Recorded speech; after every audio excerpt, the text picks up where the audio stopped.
Hello everyone, welcome back to Simplify Studies. In today's module, we will learn about few southern states that have coastal line running along their border. A coastal plain is a low-lying flat area that is adjoining or close to the sea. The coastal plains of India are narrow strips of land running on either side of the Deccan Plateau.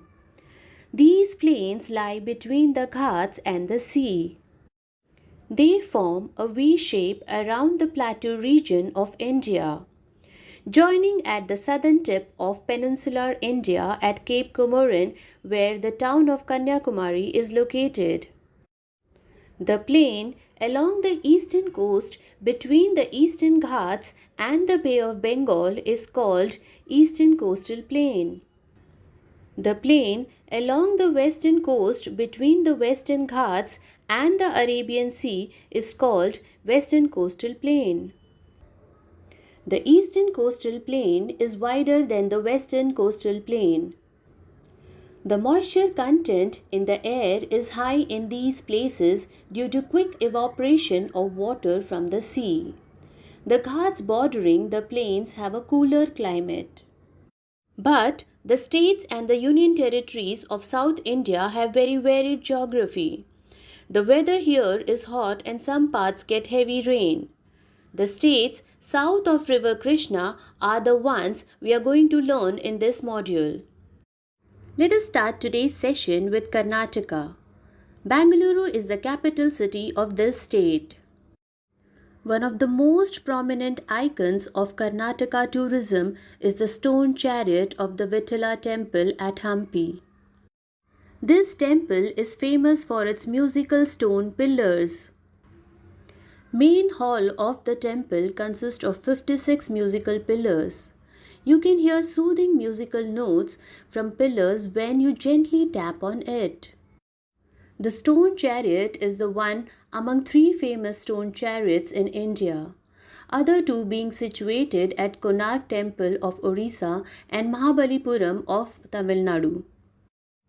Karnataka has many carved temples, modern cities, hill ranges, jungles, beaches, waterfalls, wildlife sanctuaries, and national parks. Popular tourist attractions include Keshava Temple, Benarghatta Biological Park, Bandipur National Park, Ranganthittu Bird Sanctuary, Jog Fall, and Gol Gumbad. Gol Gumbad is the mausoleum of Muhammad Adil Shah Sultan of Bijapur. It has the largest dome in India. Can you tell me which is the largest ancient dome in the world? I'll be waiting for your answer in the comment box. The city of Bangalore is also called the Garden City as it has many parks and gardens. Other cities are Mysuru, known for its beautiful Mysore Palace, and Mangaluru, which is a port city. The rivers Krishna, Kaveri, and Tungabhadra are the important rivers that flow through the state. The state has mixed vegetation based on the land. Coffee, ragi, groundnuts, rice, and pulses are the main crops. Sandalwood trees are also grown for their expensive and sweet smelling wood.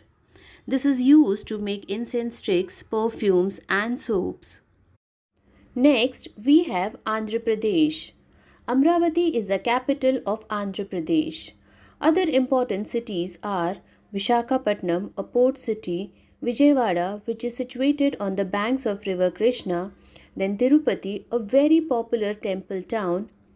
Then we have Nandi Bull, built out of a single granite rock at Veerbhadra temple in Lepakshi village.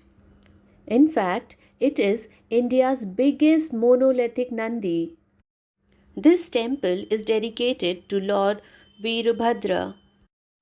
Other attractions of this temple are hanging pillars, five Shivlingas, bloodstain on a wall, and Sita Mata's footprints. The story of Lepakshi goes like this. When Ravana abducted Mother Sita and was on his way to Lanka, that time he had to fight with Jatayu. Jatayu is considered as demigod in vulture form, who tried his best to protect Mata Sita and fought with Ravana. However, he got injured and fell on the ground. When Lord Ram and his brother Lakshman met Jatayu, they helped Jatayu to attain moksha by uttering words Le Pakshi, which means rise bird, hence the name Lipakshi. Each features of this temple being unique has a different story to tell and true to its name. Let's move ahead. The rivers Krishna, Godavari, and Peneru flow through various parts of the state. There are mangrove swamps and palm trees along the coastline. The land that is part of the Eastern Ghats has wet forest with teak, rosewood, and bamboo. Neem trees and flowering plants are also found in plenty. Rice, millets, chilies, groundnuts, and tobacco are the main crops grown here. People in rural areas are farmers. Since the state has minerals, people also work in the mining industry. Fishing is an important occupation in the coastal areas. Seafood cultivation, like prawn farming, is also done here. Handicrafts like metalwork, vegetable dyes, and leather puppets are also an occupation for many people. The classical dance form Kuchipudi originated in Andhra Pradesh. Now, let's move on to the next topic, and that is Kerala. The capital of Kerala is Thiruvananthapuram. The backwaters or lagoons are the most distinguishing feature of this coastline. They are formed by sea, rivers, and lakes which are often used for transport. These backwaters extend along the Malabar coast and are fed by almost 40 rivers. The state is referred to as God's own country due to its green rice fields along the coast, then swaying coconut trees and backwaters. The word Kerala means land of coconuts, but if you just replace land of coconuts with land of elephants, then I'm sure no one would bat an eyelid. Well, this is because this magnificent state's green fields are roamed by more than 700 elephants. Kerala is also the home to the richest temple in the world, the Padmanabham Swami Temple. Among other beautiful things, having the highest female to male ratio out of all the states in India goes to Kerala. Isn't it interesting? The Ponnai, Periyar, and Padma are among the main rivers. The coastline, being wet and watery, has abundant coconut palm groves. The areas of the Western Ghats and the river regions have both deciduous forest and rainforest. Grasslands are also found in the other regions. The main crops are coconut, rubber, rice, and tapioca. The state also grows a lot of spices like pepper and cardamom. Coffee and tea are also grown in higher areas. Farming and occupations based on agriculture, then making coir products like mats and bags are also important here. The state is also well known for making handicrafts of rosewood.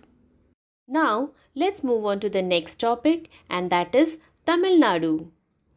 Tamil Nadu receives rainfall 2 times in a year, once in monsoon season and another in winter season. Chennai is the capital city and is on the coast of Bay of Bengal. The state has many historical monuments and religious sites. Famous tourist spots include Vivekananda Rock Memorial, Hojankal Fall, Dolphin's Nose, and UNESCO World Heritage Sites like Brihadeshwar Temple, shore temples sculpted out of large rocks at Mahabalipuram. Then, Gunde National Park, one of the smallest national park in the country, is in Chennai. Indira Gandhi Wildlife Sanctuary and National Park is also visited by wildlife enthusiasts. Uti and Kodaikanal are popular hill stations of Tamil Nadu. You can also visit Sri Aurobindo Ashram, Rock Beach, Botanical Garden, and Matra Mandir in the nearby Union Territory of Puducherry. Or you can also visit Adams Bridge, also known as Rama's Bridge or Ram Setu. It is a chain of limestone shoals between Pamban Island of Tamil Nadu and Mannar Island of Sri Lanka. Adams Bridge or Ram Setu can be reached from Dhanushkodi, where tourists can visit the local temples and witness the floating stones that were used in the bridge. Ram Setu submerged in water after the 1964 cyclone that destroyed Dhanushkodi town also. To reach Ram Setu, you will have to hire a boat as the regular Dhanushkodi vehicles do not take you to the bridge. Even though the Adams Bridge is inside the water, the ships cannot sail on it, as the water here is shallow with the levels of depth varying at certain points. The bridge is 30 miles, that is 48 km long, and separates the Gulf of Mannar from Palk Strait. Now, my question to you is, why is it called Adams Bridge? Or do you know anything about Adams Peak in Sri Lanka? Well, I'll be expecting your answers in the comment section. The Kaveri, Vaigai, Palar, and Poniyar are the major rivers of this state. Agriculture and fishing are important occupations. Factories, manufacturing, train coaches, thermal power plants, mining, textile mills, government and private offices, and handicraft centers are some of the places where people work. Next, we have the Union Territory of Puducherry. This union territory is close to Chennai and is a popular tourist center. It was formed by combining four French colonies in 1962. Pondicherry, now known as Puducherry, then Karaikal, Yanam, and Mahe. Puducherry is the capital of this territory. Puducherry is on the Coromandel coast and has the canals dividing the city. The river Kaveri drains the Karaikal region. The Mahi River waters the Mahi region, and Yanam is on the bank of a branch of Godavari River.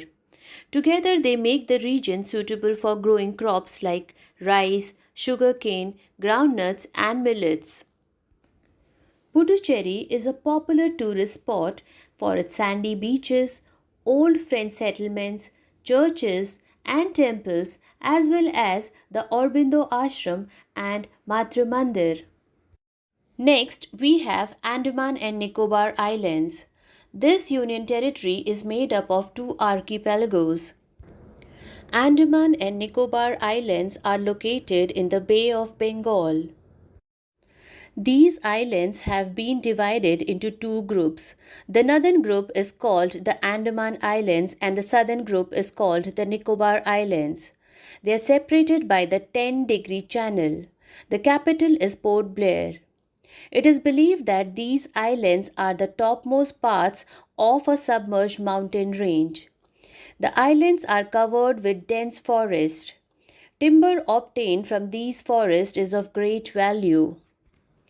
Barren Islands, India's only active volcano, is located in East Andamans. Indira Point, the southernmost tip of India, was located in the Nicobar Islands. But in December 2004, there was a massive tsunami in Andaman and Nicobar Islands which killed many people, and at that time even Indira Point got submerged into water. Andaman and Nicobar Islands have tourists around the year. They visit the islands for their scenic beaches, variety of adventure sports, and other tourist attractions. The top tourist attractions of the islands are the Indira Point in the Nicobar Islands, then Havelock Island, and the Cellular Jail in Port Blair. Next, we have Lakshadweep Islands. It is also a union territory and lies in the Arabian Sea. The name Lakshadweep in Sanskrit means 1 lakh islands, but there are about 36 coral islands. Kavaratti is the capital of Lakshadweep Islands. The government is making efforts to promote tourism in Lakshadweep. Some of the best places to visit in these islands are the Minikoi Lighthouse, Ujra Mosque at Kavaratti, and the Kavaratti Island Lagoon. All the beaches of the prominent islands are scenic and beautiful. Different species of birds are found in Piti Island. It is also a breeding place for sea turtles.